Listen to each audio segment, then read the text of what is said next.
Hola a todos y todas. Bienvenidos al curso de Sociología Laboral en Salud de la Cátedra de Registros de Salud. Hoy abordaremos el tema de género y trabajo. Mi nombre es Jacqueline Bonilla Corrales y estaré a cargo de este espacio en el que compartiremos un poco de conocimiento. Abordaremos todo lo que tiene que ver con el género, la categoría de sexo, el espacio público versus el espacio privado, que es trabajo, el trabajo reproductivo, el trabajo productivo, la economía de los cuidados, la división del trabajo, los cuerpos sexuados y el trabajo reproductivo, y las implicaciones que tienen estos temas en el área de redes. Muy bien, ¿qué es género? El género es una construcción simbólica y contiene el conjunto de atributos asignados a las personas a partir del sexo. ¿Qué quiere decir esto? Bueno, que desde que sabemos cuál es el sexo del niño o de la niña que vamos a tener o de un pariente cercano, podemos ir identificando ciertos atributos que se les van entregando. Frases, comentarios, incluso la decoración del famoso baby shower. Cuando son niñas vamos a tener la decoración de un color y cuando son niños vamos a tener la decoración de otro color. Y esto ya nos va ubicando en qué espacio va a ubicar esta persona cuando crezca. Por eso decimos que el sexo son esas atribuciones o esas características biológicas o físicas que se le asignan a una persona. En el caso de las niñas vamos a ir teniendo ciertos patrones como que las niñas no pueden jugar con ciertas cosas o que tienen menos fuerza o que no se deberían comportar de cierta manera en comparación con los niños. Esto es lo que el género ha venido a identificar o la teoría de género ha venido a identificar porque permite conocer estas categorías, estas hipótesis y estas interpretaciones que se van dando en relación a la justificación biológica de cómo es o cómo deben ser las personas. A partir de eso, podemos ir analizando cómo las características sociales, psicológicas, políticas, culturales que existen en torno al género de una persona, es decir, cómo me visualizo yo, cuáles son esos atributos que puedo yo desarrollar si soy mujer o soy hombre. Este es el famoso pensamiento dicotómico que vemos en el cual solo tenemos dos aristas de una misma teoría. El género es muchísimo más amplio y representa todas aquellas opciones y posibilidades que tenemos las personas en nuestra forma de sentir o en nuestra forma de ser. Esto nos lleva a la categoría de sexo, que es un poco lo que estábamos mencionando anteriormente. La categoría de sexo es la que establece como natural la relación que existe entre esta y la base de la sociedad. Y usualmente esta relación se desarrolla en términos heterosexuales, es decir, hombres y mujeres, obviando todas las otras posibilidades y otras opciones que podemos tener dentro del espectro del género.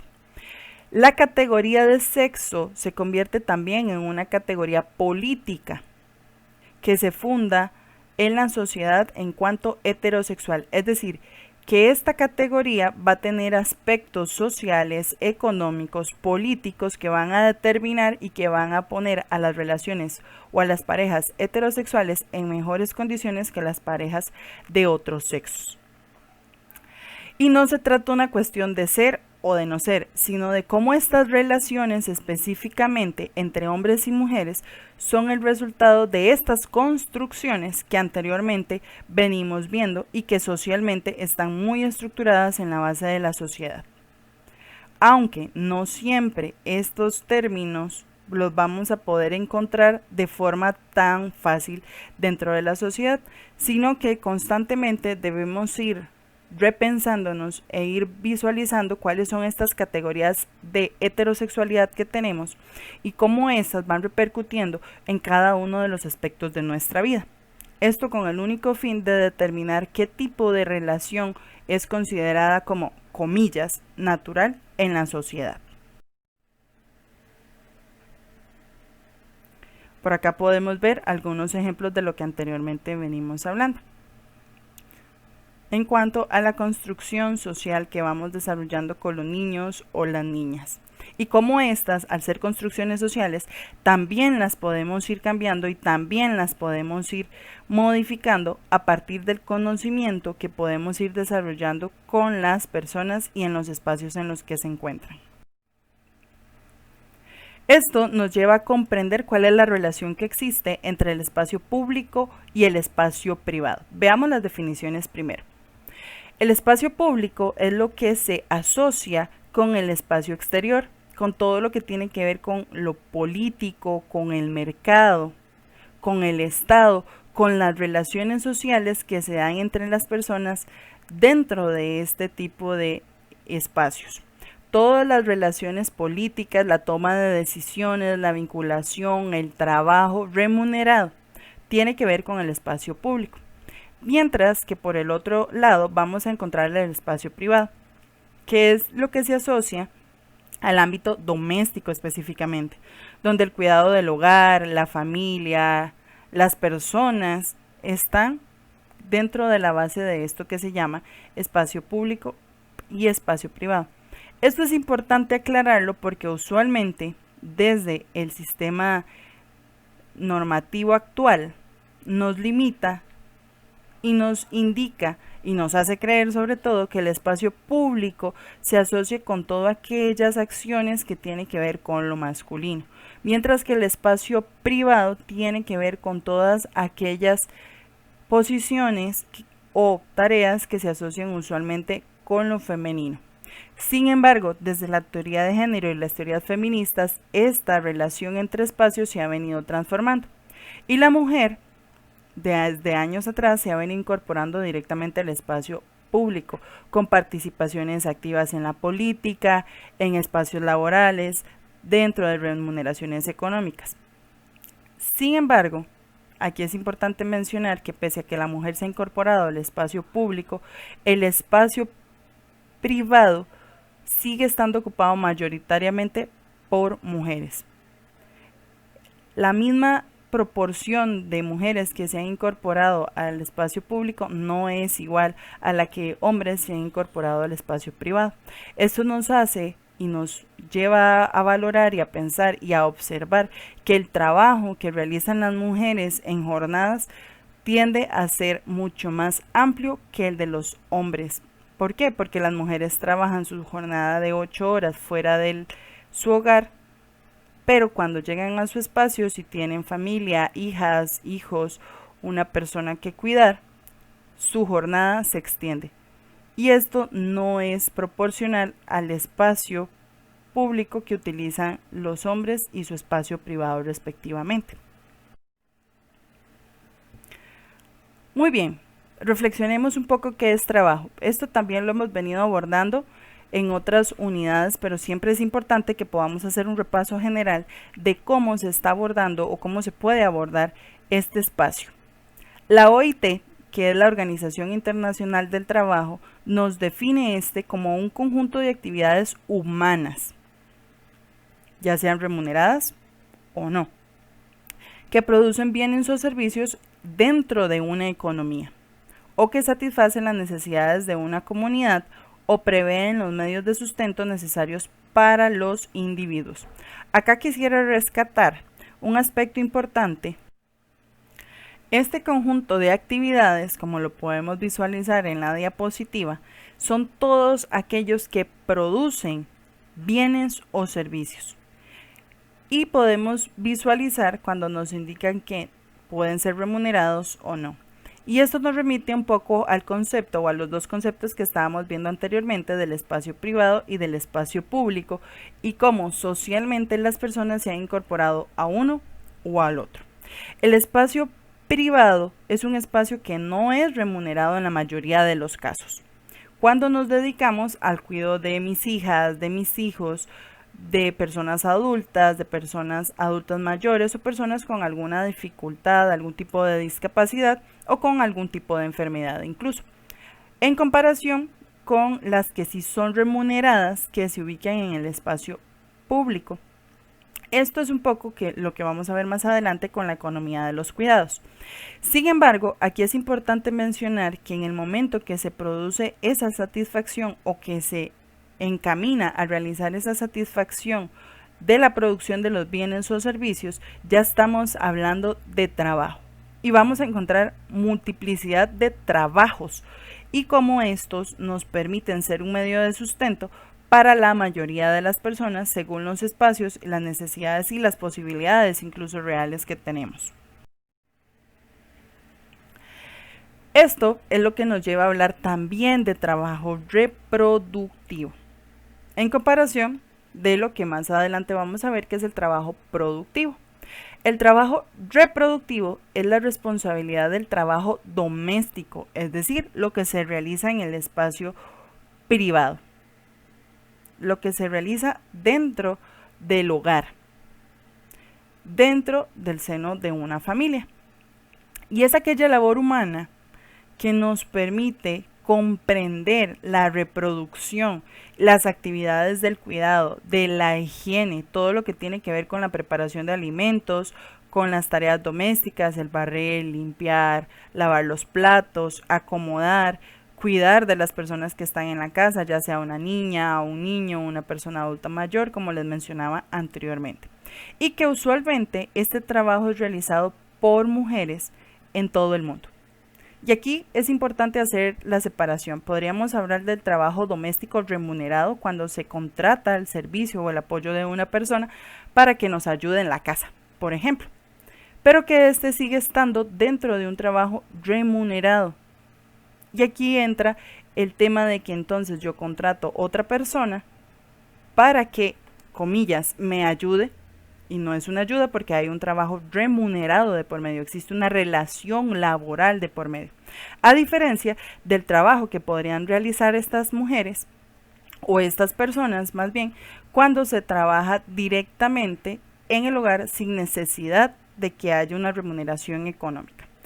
Por ejemplo, las mamás, las mujeres que son madres, que no laboran fuera del hogar y que se han dedicado por completo a la crianza de sus hijas y de sus hijos. Es a ese espacio o a esa condición a la que nos referimos cuando hablamos de trabajo reproductivo, que no limita, es importante aclarar, que no limita que existan hombres que también realicen esta tarea, pero que proporcionalmente no es equivalente el trabajo que hace una mujer o la cantidad de mujeres que trabajan en esto en relación con la cantidad de hombres que realizan este trabajo. Sin embargo, este es un trabajo que socialmente es poco reconocido, pese a que es la base del trabajo o del espacio público y de las relaciones heterosexuales en algunas condiciones. También es importante mencionar que resulta indispensable para la vida cotidiana. Yo puedo trabajar fuera del hogar y puedo tener un salario remunerado, pero cada vez que llego a mi casa, cada vez que llego a mi espacio privado, necesariamente voy a tener que realizar estas actividades de trabajo reproductivo porque son la base y es lo que me permite desarrollar actividades de cuidado, de higiene y, como decíamos anteriormente, de preparación de alimentos. Todas esas tareas domésticas que se realizan dentro del hogar, dentro del espacio privado, es lo que se conoce como un trabajo reproductivo y, repito, nos afectan y nos influyen todo lo que tiene que ver con la vida cotidiana, la reproducción o la producción también y el consumo que pudiéramos hacer de cada uno de estos alimentos o productos que tenemos en nuestros hogares. Muy bien, por acá vamos a encontrar el trabajo productivo, que también el trabajo productivo es el producto, valga la redundancia, de ese trabajo asalariado, es decir, que yo recibo un ingreso económico para poder subsistir, para poder comprar los alimentos, para poder pagar la universidad, para poder estudiar, para poder darme un lujo o un paseíto, como decimos, cada cierto tiempo. Bueno, esto visto desde el punto de vista de la producción capitalista es lo que nos permite generar ingresos. Es lo que me convierte o me permite a mí desarrollar este trabajo fuera del hogar para poder subsistir dentro del hogar. Es todo esto que se llama reproducir el capital. a partir de la fuerza que realizo, a partir de mi propia fuerza de trabajo.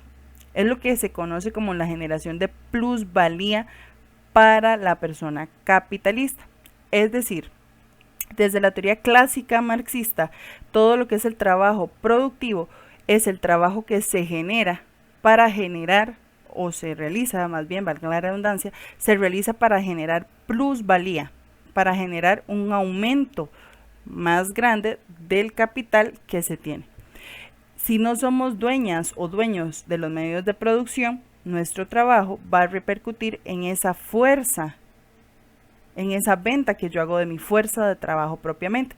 Y eso es lo que se conoce como un salario o un sueldo.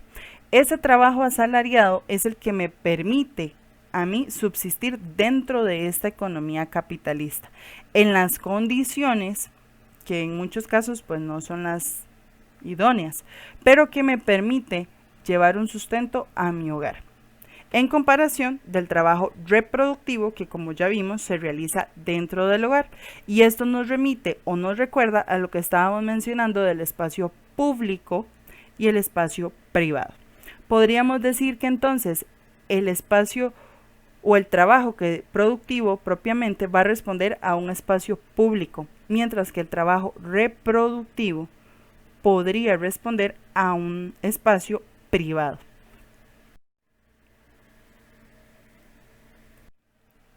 Muy bien, vamos a hablar un poco de la economía de los cuidados. Tenemos dos imágenes que nos orientan y nos hacen preguntarnos, bueno, ¿esto de la economía de los cuidados tendrá relación con el espacio privado? ¿Tendrá relación con el concepto que vimos anteriormente que tiene que ver con el trabajo reproductivo propiamente? Veamos. La economía de los cuidados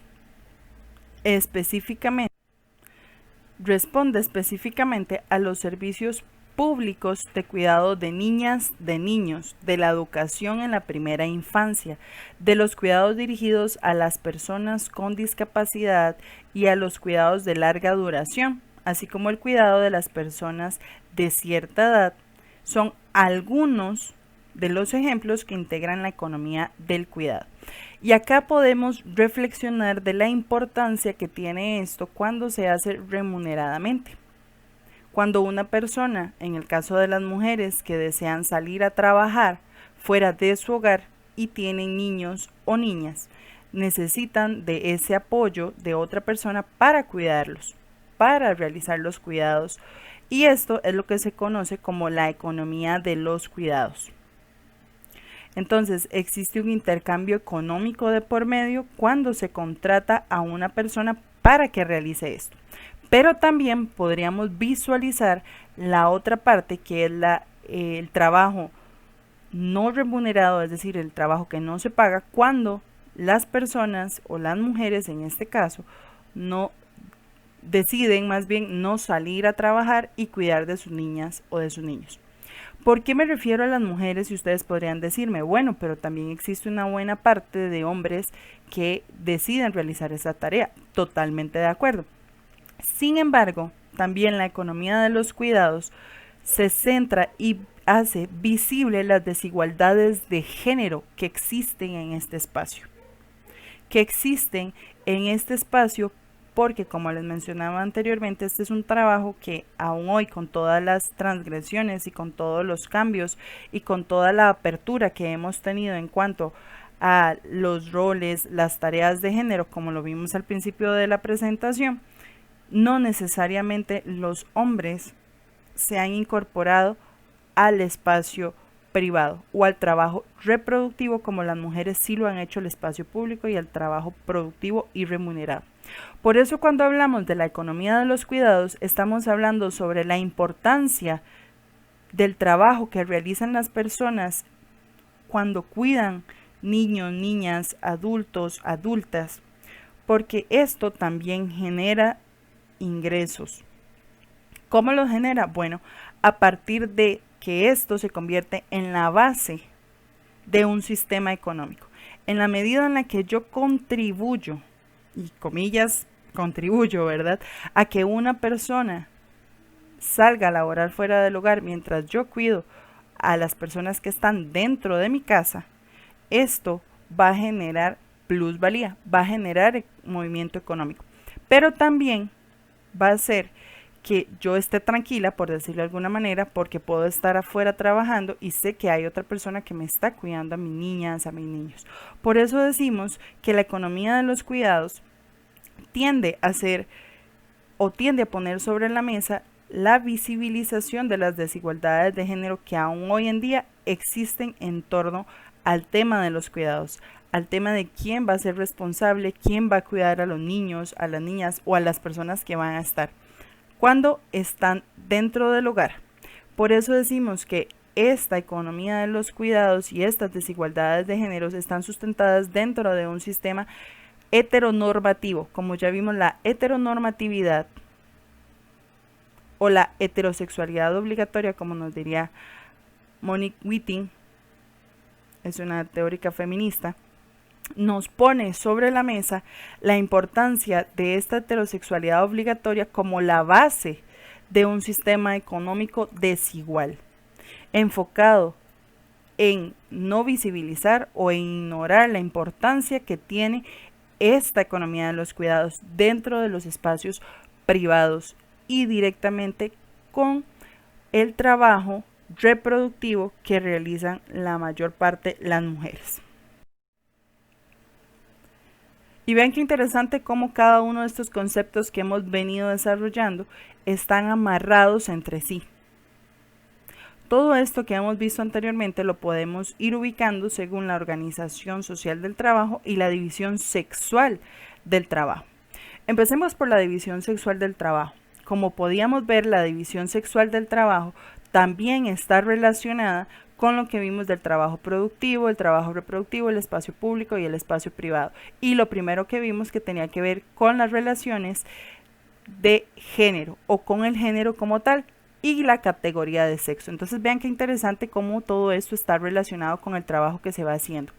Tradicionalmente se ha centrado a las mujeres en el trabajo doméstico y el cuidado y el trabajo no remunerado, mientras que, como lo vimos anteriormente, el trabajo que tradicionalmente desde una óptica patriarcal se ha asignado a los hombres tiene relación directa con el trabajo externo, con el trabajo en el espacio público, con la remuneración económica que esto tiene. Esto es lo que se denomina como división sexual del trabajo, en el cual se le asignan ciertas tareas a las mujeres por su condición de género y de sexo y ciertas condiciones a los hombres por su condición de género y su condición de sexo. Si bien esto desde las teorías feministas, si bien desde las teorías de género actuales o más contemporáneas ha venido generándose transgresiones, no alcanza aún para poder decir que ya esta división sexual del trabajo se ha transformado. Sí, se han venido dando cambios importantes y como lo vamos a ver ahorita en el área de salud representa a más de un 40% de la incorporación de las mujeres en el área, pero todavía nos sigue haciendo falta tener más claridad de cómo esta división sexual del trabajo puede venir y seguir incorporando a los hombres y a las mujeres en diferentes espacios que faciliten los procesos de transgresión y de transformación. Y esto nos lleva a pensar en la organización social del trabajo, que es la distribución de tareas, de características de una sociedad determinada con miras a la provisión de productos o de consumos básicos o suntuarios. Los conceptos suntuarios responden a los productos de lujo o comillas que no necesitamos tanto. Cuando hablamos de una organización social del trabajo, como lo hemos visto en otras presentaciones, nos indica a cómo se organiza el trabajo con relación a las necesidades sociales existentes de consumo, pero también, como lo vimos ahorita, a la división sexual del trabajo. A qué tareas se van a organizar para las mujeres y qué tareas para los hombres. Y esto nos lleva a comprender la importancia de los cuerpos sexuados y el trabajo reproductivo. Como lo hemos visto, el trabajo se divide según el cuerpo y el cuerpo sexuado. Entiéndase cuerpo sexuado cuando tenemos vagina o cuando tenemos pene. Y a partir de ahí, la división del género que existe, el espacio público, el espacio privado, la remuneración o no del trabajo que se está haciendo. Esto según el ámbito de la producción y la reproducción que se hace, y que no siempre es de forma distribuida en formas iguales o en forma equitativa, sino que se le asigna un valor distinto al trabajo que realizan los hombres y las mujeres, y si es un espacio público o si es un espacio privado. Por acá también podemos ver que las personas cuyos cuerpos eran sexuados como masculinos se les asignaban y aún se les asignan tareas generalmente productivas, mientras que a las mujeres, a los cuerpos sexuados femeninos, se les asigna el trabajo reproductivo.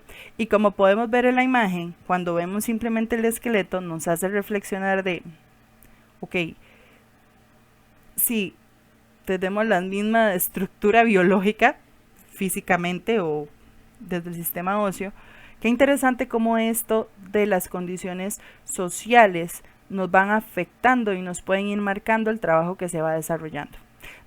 Entonces, esto nos llama a la reflexión para poder identificar cómo todo lo que tiene que ver con el espacio laboral también va a estar determinado por esto de los cuerpos sexuados, por la reproducción de los roles de género en algunos casos, o en la identificación de los espacios privados y públicos con relación a los trabajos productivos y reproductivos.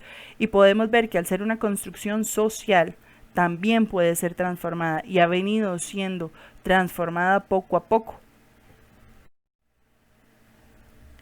Y por acá, para ir entendiendo más cómo se relaciona esto con el área de la salud, podemos ver este gráfico, que este gráfico específicamente es de un informe realizado en el 2017 por la Caja Costarricense del Seguro Social, en un informe que se llamó el Informe Estadístico de Género, en el cual podemos ver que para el 2017 tenemos un 42% de mujeres que trabajan en el sistema de salud. Y esto nos hace pensar que todavía existe un 58%, o por lo menos en la elaboración de este estudio, de puestos que están ocupados por hombres. Entonces podemos ver que si bien la mujer a nivel nacional en el país ha venido teniendo una incorporación activa e importante en los procesos laborales externos, no podríamos decir que todavía esa brecha ha sido resuelta. Este es un informe con datos a diciembre del 2017, ¿verdad? Que es uno de los más actualizados, pero también nos llama a la reflexión, a poder decir en qué áreas se elaboran o en qué áreas están trabajando estas mujeres. Y podemos ver por acá, podemos ver en este cuadro, lo importante que de la duda o del cuestionamiento que mencionábamos anteriormente. La mujer participa mayormente en las tecnologías de salud, en las áreas de enfermería, o en las áreas oficinistas, en comparación de los hombres que vemos que tienen también funciones de mantenimiento, vigilancia, transporte o médicos especialistas en comparación de el apoyo del área de enfermería, por ejemplo, o de las jefaturas administrativas y servicios en comparación de las secretarías y oficinistas o de las áreas técnicas en las que participan las mujeres con mayor fuerza. Esto es más que todo para que nos sirva de reflexión, para que nos sirva de cuestionamiento de cómo estamos trabajando esto también en el área de salud y que nos llame a reflexionar, a poner sobre la mesa un tema tan importante como las desigualdades de género en los espacios laborales. Y también para reflexionar aspectos como cuáles son las implicaciones que tiene el trabajo productivo en la vida privada. ¿Cómo se podrá ver esto reflejado? ¿De qué forma esto nos invita a cuestionarnos un poco más? ¿O qué tipo de implicaciones tiene el trabajo reproductivo en mi vida laboral? ¿Cuánto tiempo dedico a esto? ¿Qué priorizo? ¿Mi vida privada? ¿Mi vida pública? ¿Mi trabajo productivo? ¿Mi trabajo reproductivo? ¿O cómo logro hacer un balance entre estos? ¿Y cuáles son algunas de las causas que influyen en una distribución equitativa de género dentro de la Caja Costarricense del Seguro Social y cómo podríamos desarrollar esto. Son solo algunas de las preguntas que yo me realizo y que quisiera compartir con ustedes. Les agradezco mucho su tiempo y muchos éxitos en este trabajo. Un abrazo.